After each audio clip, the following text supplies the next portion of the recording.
Everyone, hope you all are safe and healthy. So today I am going to discuss the topic of introduction to accounting. So before going to the definition of accounting, we first need to understand the procedure of accounting. Procedure of accounting is classified into two parts: generating financial information and using the financial information. तो the first step generating financial information का meaning होता है कि financial information को generate करना, यानी कि financial information यानी कि जो भी ट्रांजैक्शंस हैं, जो भी मॉनेटरी टर्म्स में की गई ट्रांजैक्शंस है, मनी रिलेटेड चीज़ें हैं, जो भी सेल परचेज वाली सारी चीज़ें हैं, उनको जनरेट करना, रिकॉर्ड करना और उनका क्लासिफिकेशन करना। तो यानी कि हम फर्स्ट स्टेप में क्या करेंगे, फाइनेंशियल इन्फॉर्मेशन को जनरेट करेंगे, ये हमारा फर्स्ट स्टेप है। सेकेंड स्टेप आता है हमारे पास यूजिंग द फाइनेंशियल इन्फॉर्मेशन, यानी कि हमारे फर्स्ट स्टेप में जो हमने फाइनेंशियल इन्फॉर्मेशन को जनरेट किया है, पूरी रिकॉर्डिंग की है और सारे फाइनल अकाउंट्स प्रिपेयर किए हैं, तो उन अकाउंट्स का बेसिक पर्पस क्या है, हम क्यों बना रहे हैं वो अकाउंट्स, किन पर्पसेस के लिए बना रहे हैं, उनसे क्या बेनिफिट्स डिराइव होंगे, कहाँ कहाँ पर वो इन्फॉर्मेशन यूज की जाएगी। तो ये है हमारा second part, using the financial information. तो हमारा first step generating the financial information is further classified into 7 parts. So the first part is identifying, recording, classifying, summarizing, analyzing, interpreting and communicating. तो अपने 7 स्टेप्स को detail में पढ़ेंगे। तो हमारा first step है identifying. Identifying means to identify the transactions which are of financial character. Financial character means transactions which are done in monetary terms or that involves exchange of money. यानी कि वो सारी transactions जो monetary terms में, यानी कि जिन सारी transactions में मनी एक्सचेंज हुआ है। मनी एक्सचेंज होने का मतलब जरूरी नहीं है कि वो फिजिकल फॉर्म में कैश एक्सचेंज हुआ, it can be through cheque और ऑनलाइन पेमेंट। तो यानी कि मेन चीज क्या है कि ट्रांजैक्शन मॉनेटरी टर्म्स में की जानी चाहिए और उसमें मनी इन्वॉल्व होना चाहिए। तो ये है हमारा first step. Second, recording, basic function of accounting, यानी कि ये हमारा क्या है, basic function. After identifying, this is the next step, recording. इस स्टेप में हम क्या कर रहे हैं, जो भी ट्रांजैक्शंस हमने अपने फर्स्ट स्टेप में आइडेंटिफाई की थी, अभी हमने क्या किया था, सिर्फ आइडेंटिफाई, हमने कोई रिकॉर्डिंग नहीं की थी। तो अब हम क्या करेंगे कि हमें पता चल गया है कि हमने कुछ ट्रांजैक्शंस मॉनेटरी टर्म्स की हैं। तो यानी कि जो भी ट्रांजैक्शंस हमारी मॉनेटरी टर्म्स में हुई हैं हमारे बिजनेस में, उन सारी ट्रांजैक्शंस को हम रिकॉर्ड करेंगे। तो रिकॉर्डिंग क्या है, हमारा बेसिक फंक्शन ऑफ अकाउंटिंग है, क्योंकि ये आइडेंटिफाइंग के बाद जस्ट नेक्स्ट स्टेप हमारे पास आता है। All business transactions of financial character as discussed here are recorded in the books of accounts, यानी कि वो सारी ट्रांजैक्शंस जो हमने अपने फर्स्ट स्टेप में आइडेंटिफाई किया है, उन सबको अब रिकॉर्ड करने का चांस आता है।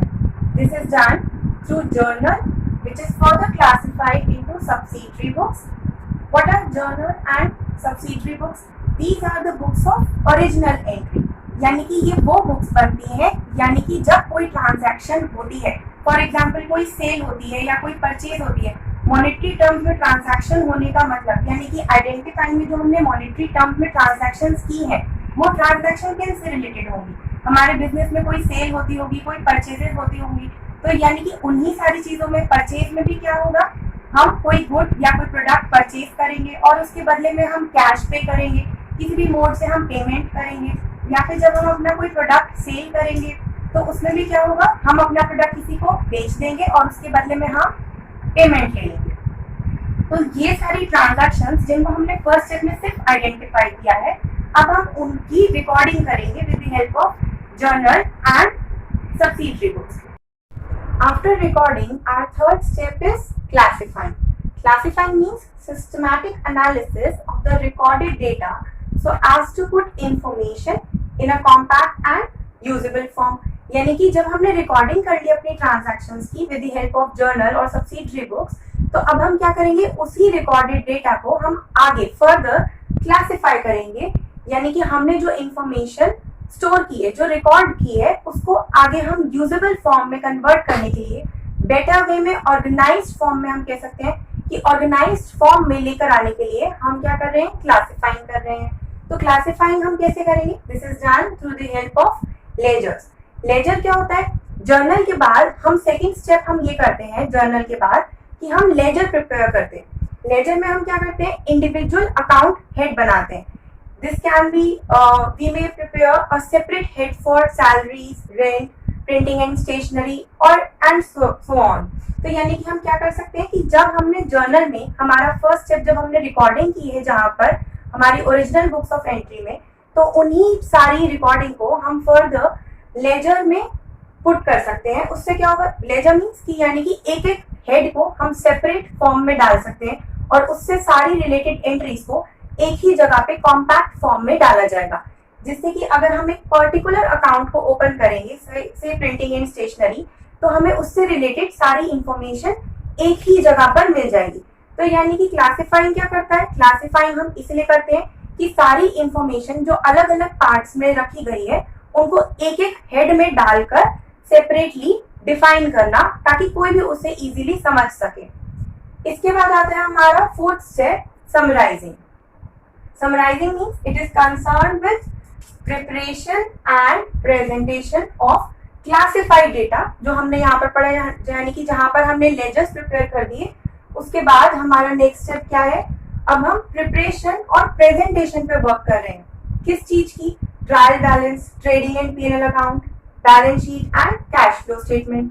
तो लेजर के बाद हमारा नेक्स्ट स्टेप बनता है कि यानी कि बेसिकली कोई कंपनी हो, कोई ऑर्गेनाइजेशन हो, कोई बड़ी से बड़ी कंपनी भी हो सकती है या किसी की छोटी सी दुकान भी हो सकती है, तो अकाउंटिंग की जरूरत तो सबको ही पड़ेगी।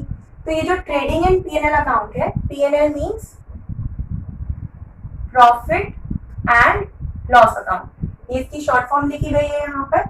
तो यानी कि लेजर प्रिपरेशन के बाद हम प्रिपरेशन और प्रेजेंटेशन करते हैं हमारे फाइनल अकाउंट्स की। एंड फाइनल अकाउंट्स में include trial balance, preparation of trading and PNL, balance sheet and cash flow statement. तो यानी कि इस प्रोसीजर को कंप्लीट करने से हमें एक कंपनी की, एक ऑर्गेनाइजेशन की, या कह सकते हैं कि एक किसी छोटी सी शॉप की एक्चुअल पोजीशन का पता चल जाता है कि यानी कि कंपनी और एन एंटरप्राइज किस तरीके से प्रॉफिट अर्न कर रही है, एट पार वर्क कर रही है, यानी कि जितना कमाया उतना ही खर्च हो गया, या फिर लॉस मेकिंग है, यानी कि कंपनी को कोई प्रॉफिट नहीं हो रहा, इंस्टेड उसके एक्सपेंसेस ज्यादा हैं। तो यानी कि ये स्टेटमेंट प्रिपेयर करने से हमें बेसिकली कंपनी की एक्चुअल वर्थ का पता चल जाता है कि कंपनी जो भी काम कर रही है, जो भी एंटरप्राइज काम कर रही है, वो काम सक्सेसफुल हो रहा है या नहीं हो रहा है, और उसकी एग्जैक्ट पिक्चर क्या है, और इससे क्या बेनिफिट होगा in a manner useful to internal and external user. यानी कि ये सारी प्रेजेंटेशन के बाद, हमारे सारे फाइनल अकाउंट्स बन जाने के बाद, ये सारी इंफॉर्मेशन को यूज कैसे करना है, यानी कि यूजफुल होगी किनके लिए? इंटरनल और एक्सटर्नल यूजर्स के लिए। हमारे पास दो टाइप के यूजर्स होते हैं। कुछ यूजर्स इंटरनल होते हैं, यानी कि जो उस बिजनेस को कंप्लीट करने में, उस बिजनेस को रन करने में एक्चुअली रिस्पॉन्सिबल है, यानी कि वो सारे मेंबर्स, वो सारे एम्प्लॉइज, वो सारे लोग जो उस बिजनेस को चला रहे हैं। तो इंटरनल यूजर्स कौन से हो गए? हमारे board of directors, manager, partners, officer, यानी कि ये कंपनी के रियल ओनर्स हैं जो कंपनी के लिए काम कर रहे हैं। और एक्सटर्नल यूजर्स कौन हो गए? यानी कि ये सारे बाहर के लोग हैं। इंटरनल और एक्सटर्नल नाम से ही पता चलता है कि ये कंपनी के इंटरनल लोग हैं, जिनकी वजह से कोई भी बिजनेस चल पा रहा है। एक्सटर्नल यूजर्स कौन है? ये सारे हमारे एक्सटर्नल यूजर्स हैं, जिसमें आते हैं इन्वेस्टर्स। इन्वेस्टर्स यानी कि जो लोग हमारी कंपनी में पैसा इन्वेस्ट करना चाहते हैं।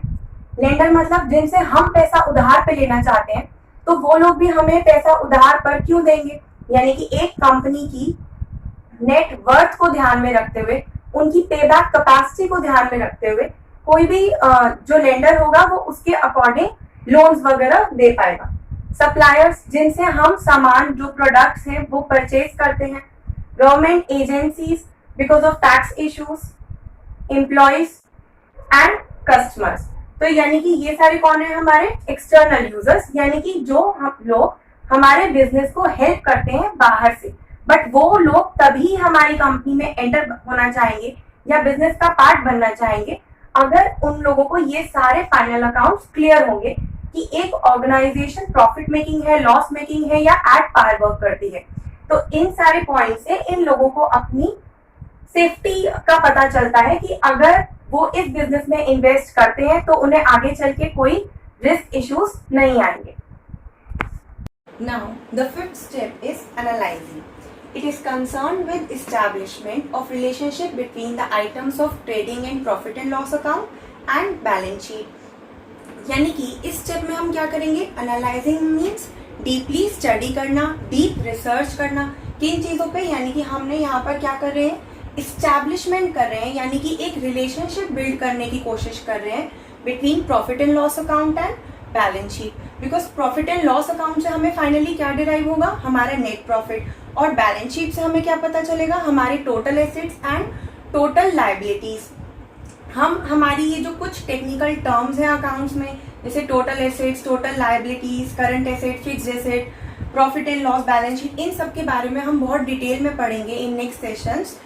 और लेकिन अभी तक इसमें हमें क्या पता चल रहा है कि इन दोनों के बीच में एक रिलेशनशिप प्रोवाइड किया जा रहा है इस स्टेप में, यानी कि हम डीपली रिसर्च करेंगे, इनसे एक लिंक जनरेट होगा कि ये दोनों हमें आगे क्या कंक्लूजन डिराइव करने में हेल्प करते हैं। That is it provides basis for interpretation.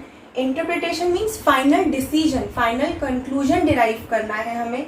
Basically हमें ये डिराइव करना है कि एक बिजनेस प्रॉफिट अर्न कर रहा है, लॉस में चल रहा है या एट पार चल रहा है, तो हमारा जो इंटरप्रिटेशन मीन्स कि हमें एक फाइनल कंक्लूजन चाहिए, जिसके लिए बेसिस मीन्स कि एक लिंक हम इस स्टेप में अपना तैयार करेंगे between profit and loss account and balance sheet. अब ये कैसे होगा, बैलेंस शीट से हम अपनी इंफॉर्मेशन को कैसे जनरेट करेंगे और कैसे डीपली एनालाइज करेंगे, तो इसके लिए हमारे पास एक सिस्टम है, यानी कि हम क्या करते हैं, फिक्स्ड एसेट, यानी कि जैसे जो भी हमारे फिक्स्ड एसेट्स हैं, कोई भी हेड होता है उससे रिलेटेड जितने भी आइटम्स होते हैं हम एक पर्टिकुलर हेड में डाल देते हैं। जैसे कि हमारे पास प्लांट एंड मशीनरी अकाउंट है, हमारे पास फर्नीचर एंड फिक्चर है, हमारे पास लैंड एंड बिल्डिंग है, तो यानी कि ये सारी चीजें किस नेचर की हैं, लॉन्ग टर्म एसेट्स हैं हमारे, यानी कि जो एक साल से ज्यादा तक के टाइम पर हमारे चलेंगे। तो यानी कि जो सारे आइटम्स एक पर्टिकुलर टाइप के होते हैं हम उन्हें एक हेड में डाल देते हैं। तो यानी कि फिक्स्ड एसेट्स, जो सारे आइटम्स फिक्स्ड एसेट नेचर के हैं हम उन्हें एक पर्टिकुलर हेड में डाल देंगे। जो सारे आइटम्स हमारे करंट एसेट के नेचर के हैं, जैसे डेटर हो गया, स्टॉक हो गया, कैश अकाउंट, बैंक अकाउंट, तो ये सारी चीजें हम एक अलग हेड में डाल देंगे। तो यानी कि इसके अलावा और भी बहुत सारे एग्जाम्पल्स हैं, बट हम क्या करेंगे बेसिकली यहाँ पर एक पर्टिकुलर हेड में उससे रिलेटेड सारे आइटम्स को हम एक ही जगह पर शो करेंगे। उससे क्या होगा, हमें एक बेसिस, एक लिंक मिलेगा कि हम अपना फाइनल कंक्लूजन डिराइव कर सके। तो नेक्स्ट स्टेप है हमारा इसके बाद interpretation. Interpretation means to make out final conclusion, यानी कि एनालाइजिंग मीन्स डीपली रिसर्च कर लिया जो हमने अपने अकाउंट्स प्रिपेयर किए थे। अब इसके बाद हम ये पता लगाएंगे कि जो हमने अपने अकाउंट्स प्रिपेयर किए हैं, जिससे हमें अपना नेट प्रॉफिट या लॉस या जो भी चीज़ें हमें पता चली हैं, हमें अपनी नेट वर्थ पता चली है, अपने टोटल एसेट्स, टोटल लायबिलिटीज़ के बारे में हमें पता चला है, तो उनसे हम एक कंक्लूजन डिराइव करेंगे। So this is the final step of accounting. एक फाइनल स्टेप है, the recorded financial data is analysed and interpreted in a manner that will enable the end users to make a meaningful judgment about the financial condition and profitability of the business operations।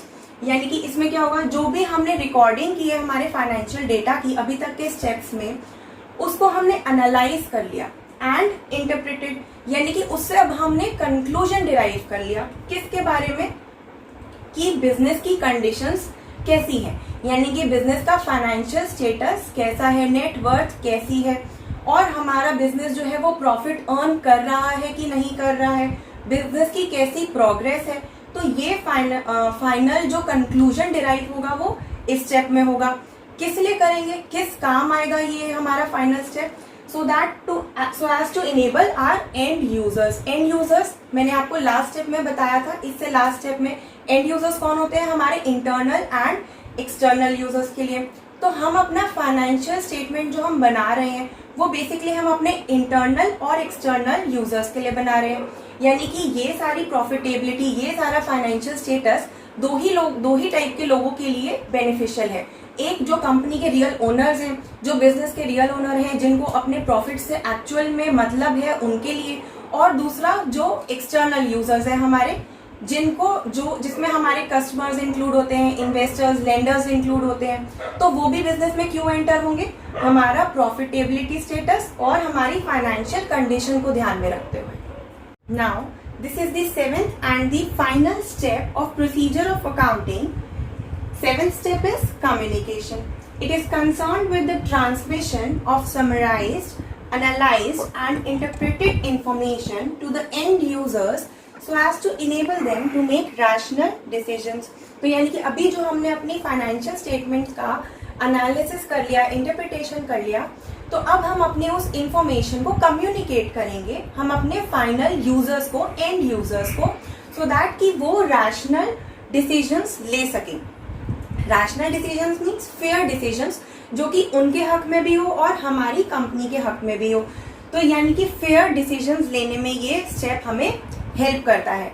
कैसे help करता है? कि हमने जो अभी तक अपनी सारी फाइनेंशियल स्टेटमेंट्स की, जिनकी हमने रिकॉर्डिंग की है, समराइजिंग की है, एनालिसिस किया है, उसको हमें कम्युनिकेट करना है हमें अपने फाइनल स्टेप में। तो इसके लिए हम क्या करेंगे? This is done through distribution of accounting reports.